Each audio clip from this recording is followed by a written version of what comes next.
Hello students, आप लोगों का स्वागत है आज के वोकैब सेशन में। और आज हम लोग करने वाले हैं फ्रूट वोकैब से रिलेटेड कुछ वर्ड्स। मतलब क्या है कि हम लोगों को क्या करना है कि अब एक थीम सेट करना है यहाँ से कि हम जो भी वोकैब का स्टडी करेंगे उसमें कुछ इस तरह के कलेक्शंस होंगे जो एक टाइप के कॉम्बिनेशंस के हों। कहने का ये मतलब हुआ कि जैसे आज हम लोग फ्रूट्स, जितना भी जगह पे फ्रूट वर्ड आता है या फ्रूट से रिलेटेड OWS होते हैं, इडियम्स होते हैं, वो सारा इस वीडियो सेशन में हम लोग आज करने वाले हैं। तो चलिए, देर ना करते हुए आप लोग को ले चलते हैं फलों की दुनिया में। ठीक है, चलिए। तो शुरू करते हैं। सबसे पहला आज के वर्ड के पास आपको लेके चलते हैं कि क्या है। देखिए, तो सबसे पहले हम लोगों को यहाँ पे फ्रूट वोकैब से रिलेटेड सारे OWS सेक्शन देखने को मिलने वाले हैं। जैसे आप देख रहे होंगे कि सबसे पहला वर्ड आपको दिखा रहा है कि पोमोलॉजी क्या होता है। तो पोमोलॉजी हम सबों को पता है कि लॉजी का मतलब होता क्या है, अध्ययन होता है। और पोमो का मतलब हमको आज याद करना है कि पोमो का मतलब फल ही होगा, क्योंकि हम फल वोकैब में आज हैं। तो पोमोलॉजी का मतलब हो गया स्टडी ऑफ फ्रूट। चलिए, यहाँ पे ऑफ लगा लेंगे तब हो जाएगा ऑफ।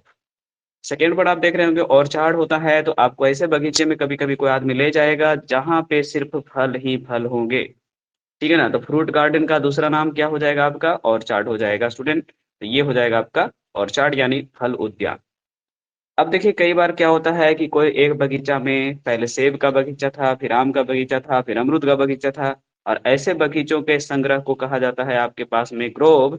और ग्रोव का मतलब हो गया ग्रुप ऑफ ऑर्चार्ड्स। यानी कि ये फल उद्यान के उद्यानों का उद्यान हो गया। इसी को आप लोग याद रख सकते हैं, उद्यानों का उद्यान। आई हमारी बात समझ में। तो चलो, यहाँ तक हम लोग बहुत अच्छे से समझ चुके हैं।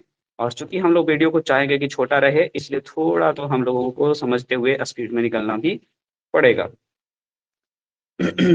चलिए, अब यहाँ से देखिएगा, आप लोग कई बार जाते होंगे रेगिस्तानी क्षेत्र में तो देखते होंगे कि वहाँ पे खजूर वगैरह के पेड़ या फिर बबूल वगैरह के पेड़ एक जगह पे ढेर सारे होते हैं और आसपास पानी का सोर्स होता है। तो ये जो मरुस्थलीय बगीचे होते हैं उनको कहा जाता है ओएसिस। डेजर्ट गार्डन को क्या कहा जाता है, ओएसिस। तो हम लोगों ने यहाँ से सारे वर्ड्स अगर क्लियर कर लिए हैं तो चलते हैं अगले स्लाइड पे और देखते हैं आप लोग के लिए क्या है वहाँ पे। देखिए, और चार्ट का मतलब ये है, आपको भ्रमण करवा के ले आता हूँ। यहाँ पर आप देख रहे होंगे कि ये दोनों वही बच्चे और जो बच्ची है ना, ये दोनों ही खुश है क्योंकि ये फलों के बगीचों से क्या करके लेके आ रहे हैं, कुछ ना कुछ लेकर के आ रहे हैं। तो इसे हम ऑर्चार्ड की जगह क्या कह सकते हैं, ग्रोव कह सकते हैं स्टूडेंट। क्योंकि यहाँ पर आप देख रहे हैं कि सेब है और क्या है, बाय द वे आम है। यहाँ पर आप देख रहे हैं कि ये सिर्फ अनार ही है, यहाँ भी अनार ही है, इसके पीछे अनार ही है। तो ये पूरी तरह से क्या कहलाएगा, ऑर्चार्ड कहलाएगा। तो ऑर्चार्ड का मतलब फल का बगीचा और ग्रोव का मतलब ऑर्चार्ड का कलेक्शन। ये हो गया ओएसिस आपके स्टूडेंट, क्योंकि इसमें आप देख रहे हैं कि रेगिस्तानी क्षेत्र का फीलिंग आ रहा है आपको, ये रेत है। और ये रेत के इस जगह पे आप देख रहे होंगे कि यहाँ पे थोड़ा सा पानी था और पानी के किनारे किनारे वनस्पतियां और खजूर के जो पौधे हैं वो क्या हो गए हैं, उग गए हैं। तो ये होता है मरुस्थलीय उद्यान आपका। चलिए, अगला है आपके पास में पांचवा वर्ड है भीने यार्ड। ऐसे ही पता चल रहा है कि यार्ड का मतलब जगह होता है और भीने का मतलब हम लोग को याद करना पड़ेगा कि वाइन याद कर लेते हैं। इसको क्या याद कर लेते हैं, वाइन याद कर लेते हैं। तो वाइन क्या चीज से तैयार होती है, ग्रेप से। तो आपको याद हो करना होगा कि भीने यार्ड का मतलब हो जाता है गार्डन ऑफ ग्रेप्स। अब देखिए, फ्रूटर वो आदमी होता है जैसे डीलर होता है, टीचर होता है, डॉक्टर होता है। यानी आप समझ पाए होंगे कि फ्रूटर का मतलब हो गया कि डीलर की तरह ये डील करेगा या बेचेगा क्या चीज भाई, तो फ्रूट बेचेगा। लेकिन अगर आप फ्रगीबोर की बात करते हैं तो ये एनिमल को कहा जाता है जो एनिमल क्या करते हैं, फ्रूट खाकर ही जिंदा रहते हैं। मतलब ऐसे शाकाहारी जानवर जो सिर्फ और सिर्फ फल खाना पसंद करते हैं, उनको हम फ्रगी बोर कहते हैं। चलो, लेकिन अगर आप फ्रूटेरियन की बात करिएगा तो ये इंसान हो जाएगा। आपको लग भी रहा होगा कि हाँ सर बिल्कुल सही कह रहे हो, क्योंकि ह्यूमैनिटेरियन मतलब मानवतावादी होता है, तो वैसे फ्रूटेरियन का मतलब फूल खाने वाला पर्सन हो जाएगा। तो पर्सन पूछेगा तो क्या देंगे हम लोग, फ्रूटेरियन देंगे। और जब हमसे बात करेगा फ्रगीवोर का तो हम वैसे केस में क्या देंगे, तो एनिमल देंगे। चलिए, आपको साफ साफ समझ में सारी चीजें आ गई होंगी। तो नेक्स्ट स्लाइड पे आपको लेके चलते हैं। यहाँ देख लीजिए, ये भैया जो हैं आपके फ्रूटर हैं क्योंकि ये फल बच रहे हैं और चारों ओर देख लीजिए फल ही फल दिख रहा है। तो ये फ्रूट डीलर हैं यानी फल बेचने वाले हमारे भैया हैं। ये है फ्रगीवोर एनिमल, जैसे कि आप देख सकते हैं यहाँ पे एक चिंपांजी भैया हैं जो कुछ खा रहे हैं फल ही। यहाँ पे ये जो चिड़िया नानी है ये भी कोई फल ही खा रही है। और यहाँ पर ये भैया जो हैं ये भी फल ही खा रहे हैं। और ये छोटे भाई साहब भी फल ही खा रहे हैं। तो ये सारे के सारे क्या थे, फ्रगीवोर के एग्जाम्पल थे। चलिए, अगला वर्ड आपके पास में है फास्टिंग। सबको पता है कि जब हम कभी क्या करते हैं, अपनी इच्छा से दूर रहते हैं खाने-पीने से और यहाँ तक कि पानी भी पीने से, तो हम इसी को क्या बोलते हैं? फास्टिंग बोलते हैं। और इसी को ग्रामीण क्षेत्रों में कहा जाता है कि आज मैंने सा क्या किया भई? आज मैं सही हूँ, यानी सहना यानी कि वही होता है फास्टिंग पे रहना, यानी कि खाना-पीना वगैरह कुछ नहीं खाना और भगवान की आराधना वगैरह अगले दिन या उस दिन करना। चलो 10 नंबर थोड़ा-सा आपको टफ लगेगा, लेकिन पढ़ लीजिए। कह रहा था कि एक क्रिश्चियन जो कि आपका ब्रेड और केक खाते हैं, वाइन पीते हैं और गॉड को कॉन्फेस करते हैं। मतलब एक क्रिश्चियन समुदाय में परंपरा है कि ब्रेड और वाइन के साथ में आप भगवान के सामने क्या कर सकते हैं, मतलब कि विनतियाँ माँग सकते हैं अपनी गलती के लिए या किसी और की गलती के लिए।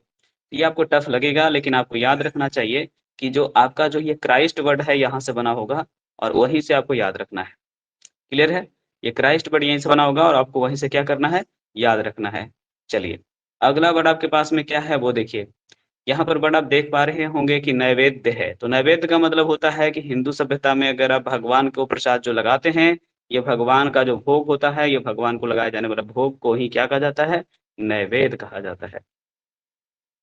चलिए, अब ये चूँकि हम यूट्यूब पर सारे वीडियो डालना चाहते हैं और ये यूट्यूब पर आप देख भी रहे होंगे कुछ लोग थोड़ी देर के बाद, इसका मतलब है कि कहीं न कहीं आपको मैं थोड़ा स्पीड में लेके चलूँगा। लेकिन चीज़ें आसानी से समझ में आ रही हैं, इसीलिए हम लोग एक स्पीड औसत मेंटेन करके रख सकते हैं स्टूडेंट। चलिए, अगला वर्ड आपके पास में है कि फ्रक्टिफाई का मतलब क्या होता है? तो खुद ही सोच सकते हो कि ज़्यादातर जो आईएफवाई का मतलब होता है, वो वर्ब के जैसा होता है। नहीं भरोसा हो रहा है तो आप देख सकते हैं यहाँ से, जैसे कि हो गया वेरिफाई। है ना? तो वेरीफाई का मतलब वर्ब है वेरिफिकेशन करना। तो वैसे ही फ्रक्टिफाई का मतलब वर्ब सेंस है। तो चीज़ों को क्या बनाना? फलदायी बनाना। चीज़ों को क्या बनाना? फलदायी बनाना। चलिए, हिंदी क्या कर देंगे? फलदायी बनाना। ओके, टू मेक फ्रूटफुल और प्रोडक्टिव। अब सबको पता है कि ज़मीन में हम लोग मेज़रमेंट करते हैं कि इस ज़मीन की उर्वर क्षमता क्या है ना? उर्वर क्षमता क्या है? तो इसको क्या बोलते हैं? फर्टिलिटी। फर्टिलिटी मतलब उर्वर क्षमता यानी क्वालिटी और स्टेट ऑफ बीइंग फर्टाइल, उपजाऊ होने की क्षमता। अब देखो कई बार आप लोग देखते होंगे कि जो कच्चे फल होते हैं, मतलब कि इनको तोड़ के लाते हैं, फिर आप लोग कॉर्पेट वगैरह दे करके पकाते हैं, उन कच्चे फलों को फ्रूटलेट कहा जाता है। इसका मतलब क्या हो गया भाई? कच्चे फल, जिनको हम लोग लाते हैं और कॉर्पेट देके पकाते हैं। चलिए, तो देखते हैं और भी स्लाइड्स में हमारे पास वर्ड हैं। जी, बिल्कुल। यहाँ से आप देख सकते हैं कि फ्रूट वोकैब जो आपने सीखा है, उसके कुछ सिनोनिमस हैं और कुछ एंटोनिमस हैं। तो यहाँ पे फ्रूटफुल के सारे सिनोनिमस आपको दिए गए हैं, आप इसको राइट डाउन कर सकते हैं और रिवीजन कर सकते हैं। चलिए, ठीक है? तो फ्रूटफुल का मतलब होता है फलदायी और फलदायी का जितना भी इंग्लिश होगा, वो सारा का सारा आपको यहाँ पे स्क्रीन पर दिख रहा होगा। प्रोडक्टिव, प्रोलिफिक, फर्टाइल, फ्रुक्टियस, फिकंट, फ्लक्चरिएंट, लस और आपका यूज़फुल। चलिए, आप इसको हटा सकते हैं। बेन मतलब यूज़फुल होता है, लेकिन चलिए हटाइए। अगला वर्ड आपके पास में जो स्लाइड दिख रहा है वो उसमें एंटोनिमस है फ्रूटफुल का। फ्रूटफुल मतलब फलदायी और इन सब का मतलब हो जाता है क्या? फल नहीं देने वाला यानी हानिकारक के सेंस में। Fruitless, unfruitful, unproductive, useless, ineffective, inefficient, barren, sterile, infertile. चलिए स्टूडेंट, तो हम लोग पूरी तरह से फ्रूट से रिलेटेड जितना भी साइनो एंड ओडब्ल्यूएस आया है, हम सब करने वाले हैं इस स्लाइड में। चलिए, अब यहाँ से कुछ क्वेश्चन हैं, ज़रा कमेंट करिए जो हमारे साथ में अभी इसको देख रहे हैं। करेक्ट एंटोनिमर फॉर फर्टाइल जल्दी से बताइए। फर्टाइल यानी उपजाऊ का साइनोनिमस पूछ रहा था, सॉरी एंटोनिमस पूछ रहा था, तो एंटोनिमस बता दीजिए। तो उपजाऊ का उल्टा होगा बंजर। बंजर का मतलब क्या होगा? स्टेराइल। स्टेराइल का मतलब आंसर 1। चलिए, एंटोनिमस पूछ रहा है किसका? बैरन का। तो बैरन का मतलब क्या होता है? बंजर। अब बताओ बंजर का उल्टा उपजाऊ। उपजाऊ कहाँ पे लग रहा है? फलदायी कहाँ पे लग रहा है? जल्दी बताओ। चलो, क्या कमेंट कर रहे हो भाई? आंसर डी करना चाहिए था। बिल्कुल सही सोच रहे हो अगर आपके दिमाग में ये आइडिया आ गया है तो। चलिए स्टूडेंट, बिल्कुल सही। सभी का कमेंट बिल्कुल, बिल्कुल सही है। चलिए, अब यहाँ से देखिएगा एप्पल से रिलेटेड कुछ हमारे पास में इडियम्स हैं, आप वहाँ पे देख सकते हैं। सबसे पहला है एपल ऑफ वन्स आई, जिसका मतलब होता है आँखों का तारा यानी बहुत ही प्यारा। एपल ऑफ डिस्कॉर्ड, डिस्कॉर्ड मतलब लड़ाई होता है, तो cause of quarrel. Apple and orange कभी भी एक चीज़ नहीं हो सकती है, यानी different things. Apple pie order, ऐसे ही पता चल रहा है कि हम ऑर्डर में रखना यानी अच्छे से व्यवस्थित करना। बैड एप्पल मतलब कि ऐसा आदमी जो डिसऑनेस्ट होता है बिजनेस में, यानी कि dishonest person. Polished Apple, polish Apple का मतलब हो रहा है चापलूसी करना, क्योंकि अब एप देखो ये सेब बहुत चिकना लग रहा है ना। अब इतना चिकना सेब किसी को और चिकना रुमाल से कर करके दे रहे हो, तो कहीं ना कहीं आप क्या कर रहे हो भाई, तो चापलूसी कर रहे हो, है ना। क्या कर रहे हो भाई, चापलूसी कर रहे हो। अपसेट द एपल कार्ट का मतलब होता है कि कार्ट मतलब बैलगाड़ी, एप्पल लदी हुई बैलगाड़ी को किसी ने पलट दिया, यानी कि पूरा का पूरा मार्केट ले जाने का प्लान चौपट कर दिया। ठीक है ना, upset the Apple cart, spoil the plan. The Apple never fall from the tree, far from the tree. खुद ही सोचिए, करना कि कोई भी एप्पल जो है पेड़ से ज्यादा दूर तो नहीं गिर सकता ना। इसका मतलब कोई भी आपका जो फैमिली क्वालिटी है वो आपसे दूर नहीं हो सकता, पारिवारिक गुण तो आप में आना ही है। तो पारिवारिक गुण तो आप में आना ही है, तो वही करा था, पारिवारिक गुण से आप दूर नहीं भाग सकते। अगर आप किसी परिवार में पैदा हुए हैं और उनको पैसा बचत करने की आदत है, तो आप भी पैसा बचत करबे करिएगा। चलिए, अगला वर्ड आपके पास में क्या है, सेकेंड बनाना, क्योंकि बनाना एप्पल आपको यहाँ से आ गया है, एप्पल खत्म है, बनाना है। तो सेकेंड बनाना का मतलब होता है कि जो हमारे नहीं रहने पर काम करते होंगे, यानी हमारे विकल्प। गो बनाना, अगर आप बनाना हो गए इसका मतलब आप क्रेजी हो गए। बनाना रिपब्लिक का मतलब खराब रिपब्लिक, एकदम भ्रष्ट सिस्टम। ठीक है, चलो बाकी अब दोबारा से इसको रिवीजन जरूर करिएगा, तब ये आपका अपना हो जाएगा। अब ये देखो भाई, जो चेरी नहीं देखे हैं वो पहले देख लो कि ये चेरी है। अब चेरी का मतलब सबको पता है कि भाई क्या होता है, इंग्लिश हिंदी तो चेरी ही बोलते हैं। अब सबसे पहला आइडियम्स क्या है इसका, चेरी पिक, यानी बहुत अच्छे से चुनाव करना, बेस्ट चॉइस। चलिए, क्या करना भाई, बहुत अच्छे से चुनाव करना, best choice. Bite at the cherry, अब खुद ही बताओ, कारण है कि अरे यार आजकल तो आप चेरी खा रहे हो। हाँ, तो a good opportunity is not available for everyone, एक ऐसा मौका जो हर किसी को नहीं मिलता। अब कह रहा है कि आपने इतना रेड देखा जितना कि चेरी होता है, तो वेरी रेड हो जाएगा। चेरी ऑन द केक, खुद ही सोचिए। अब केक खत्म होने के बाद ही लोग चेरी खाते हैं, शुरुआते में खाते हैं तो मुझे नहीं पता। Final things to make something perfect, है ना। मतलब देखो, चेरी ऑन द केक का ये भी सेंस हो सकता था स्टूडेंट कि हमने पहले केक डिजाइन किया और डिजाइन करने के बाद उस पर चेरी लगा दिया। आजकल केक पे मिलता भी है, यही चीज है आपके पास। फिर है पॉप चेरी, पॉप चेरी का मतलब खुद ही सोचो। पॉप का मतलब तो हम लोग म्यूजिक के सेंस में सुन रहे हैं। अब आप किसी जगह पे गए जहाँ पॉप म्यूजिक सुनने पर आपको चेरी गिफ्ट किया जाता है, तो आप कहोगे यार ये पहली दफा है कि म्यूजिक भी सुनो और चेरी भी खाओ। तो to do something for the first time. Life is a bowl of cherry, तो खुद ही सोचो, अगर आपकी लाइफ में रोज चेरी खाने को मिलता है तो आपकी जिंदगी बहुत ही आसान है। चलिए, समझ गए। अब यहाँ से कुछ मिले जुले आपको कॉम्बिनेशंस भी मिलने वाले हैं। जैसे देखिए, कैरोट एंड स्टिक पॉलिसी, आपके पास गाजर भी है और छड़ी भी है, तो एक को गाजर और एक को छड़ी दीजिएगा तो एक को रिवार्ड मिलेगा और एक को पनिशमेंट मिलेगा। तो reward and punishment policy equal to carrot and stick policy. अब देखिए, किसी ने अपने बाल ऊपर से कलर कर लिए हैं रेड कलर के, तो हम कहते हैं अरे भाई साहब आप तो इधर से काजड़ और उधर से मूली लग रहे हो। तो कैरोट टॉप का मतलब पर्सन विथ रेड हेयर। अगला में है बियर फ्रूट, तो सबको पता है कि फ्रूट का मतलब मैंने बताया ही था क्या, रिजल्ट होता है। तो बियर फ्रूट का मतलब परिणाम निकालना। हाँ, ये अच्छा है।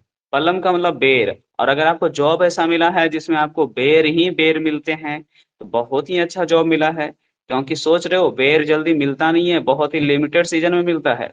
और आपको ऐसा जॉब मिला है जिसमें बेर ही बेर मिलते हैं, तो बहुत ही अच्छा जॉब मिला है जिसमें आपको रोज पेमेंट बढ़ा बढ़ा के मिलता है। अब देखो, पीचेज एंड क्रीम का मतलब होता है कि सिचुएशन विदाउट प्रॉब्लम। मतलब पीचेज का मतलब आप समझ ही रहे हैं कि आपको कुछ खाने पीने के लिए मिला है और वो भी क्रीम लगा के मिला है, तो क्रीम बिस्किट मिलना का मतलब है कि बहुत ही आसान काम है, बहुत ही आराम से गले से उतर जाएगा। कोल्ड एज का कंबर, यानी ककड़ी की तरह ठंडा, बहुत ही शांत आदमी। नॉट गिव ए फीज, अब फीज खाए हैं तो ठीक है, नहीं खाए हैं तो आपको पता भी नहीं होगा। तो नॉट गिव ए फीज का मतलब मैंने जरा भी परवाह नहीं किया, मैंने किसी को कोई फीज बीज पीने के लिए नहीं दिया, मैंने गेस्ट का कोई केयर नहीं किया। सोर ग्रेप, सबको पता है, निराशा, क्योंकि अंगूर खट्टे हैं कब बोलते हैं, जब अंगूर आपको नहीं मिलते हैं। चलिए अब यहाँ से कुछ वोकैब हैं जो एग्जामिनेशन में पूछे गए हैं। सबसे पहला है प्लेस जहाँ पे फ्रूट ट्रीज को उगाया जाता है। मुझे कमेंट सेक्शन में आंसर चाहिए, बताइएगा। हाँ, आज आप लोग भी डर गए हैं मेरे स्पीड से। बिल्कुल डरिए, क्योंकि हम ये सारे वीडियोज आपको यूट्यूब पर उपलब्ध कराना चाहते हैं। थोड़ा स्पीड रखेंगे, छोटा रखेंगे। प्लेस वेयर जहाँ पे फ्रूट ट्रीज उपजाए जाते हैं और चार्ड होता है। Thank you. डेजर्ट गार्डन को क्या कहते हैं? दोस्त नंबर 2 में है, कमेंट करिए। डेजर्ट गार्डन को क्या कहते हैं? कमेंट करिए। मरुस्थलीय उद्यान, जरा सा ध्यान दीजिए। ओएसिस होगा। बिल्कुल सही जवाब है सबका। चलिए अगला स्लाइड आपके पास में है। Select correct synonymous for fruitful, पहले भी करा चुके हैं। फलदायी का हमको साइनोनिमस बताइए। पॉजिटिव वर्ड कौन सा है? देखिए, फर्टाइल भी है, बिल्कुल फर्टाइल ही है और कुछ नहीं है, क्योंकि बाकी सब क्या था? एंटोनिमस था। चलिए कमेंट बिल्कुल ही सही आ रहा है सभी का। सेलेक्ट करेक्ट एंटोनिमस फॉर बैरन। बैरन का मतलब सबको पता है कि बंजर होती है, और बंजर का उल्टा हमको पूछ रहा है तो उपजाऊ होता है। तो उपजाऊ का मतलब क्या होगा? जल्दी कमेंट करिए। चलिए आ गया कमेंट, अभी तक नहीं आया है। बैरन यानी बंजर, स्टेराइल मतलब बंजर, इनफर्टाइल मतलब बंजर, एबॉर्टी मतलब निष्फल। तो आंसर क्या हो जाएगा इसका? सी हो जाएगा। चलिए कुछ बच्चों का आ गया, बिल्कुल आ गया।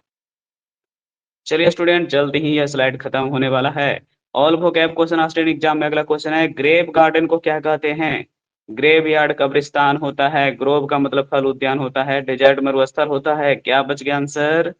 विनयार्ड। चलिए बिल्कुल, विनयार्ड का मतलब हो गया ग्रेव गार्डन।